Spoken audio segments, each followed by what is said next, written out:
பொங்கலுக்கு பரிசு பணம் கொடுப்பது ஓட்டை பறிக்கும் வேலை என்று நாம் தமிழர் கட்சியின் தலைமை ஒருங்கிணைப்பாளர் சீமான் குற்றம் சாட்டினார். மதுரையில் செய்தியாளர்களிடம் பேசிய அவர், தமிழ்நாட்டிற்கு 10 லட்சம் கோடி ரூபாய் கடன் வந்தது குறித்து விளக்கம் அளிக்க முடியுமா என கேள்வி எழுப்பினார்.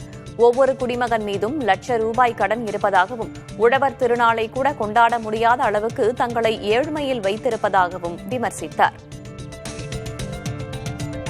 காலம் பூரா உழைச்சு அவனுக்குன்னு இருக்கிற திருநாள், அறுவடை திருநாள், பொங்கல் திருநாள், அதை கொண்டாட முடியல. 1 கிலோ அரிசி வச்சுக்கிட்டு, வெல்லம் வச்சுக்கிட்டு, கரும்பு வச்சுக்கிட்டு, ஒரு புதுசா வேட்டி துணி எடுத்துக்கு கொண்டாட முடியல. அவ்வளவு ஏழ்மை பிச்சைக்கார நிலையில எங்களை வச்சுக்கிட்டு 5000 கொடுன்னு எங்க இருந்து கொடுப்பீங்க சொல்லுங்க? 5000 கொடுப்ப, ஆசிரியர் தெருவில் கிடப்பேன், செவிலியர் தெருவில் கிடப்பாங்க, அப்ப போக்குவரத்து துப்புரவு தொழிலாளி தெருவில் நிப்பேன், நீ 5000 கொடுப்ப. இது ஓட்ட பறிக்கிற தவிர இது நாட்டை காப்பாற்றுற வேலையா? இது யாராவது சொல்லுங்க. இது எத்தனை நாளுக்கு கொடுப்ப? அடுத்த ஆண்டு பொங்கலுக்கு 10,000 கொடுப்பியா? எங்க இருந்து கொடுப்ப?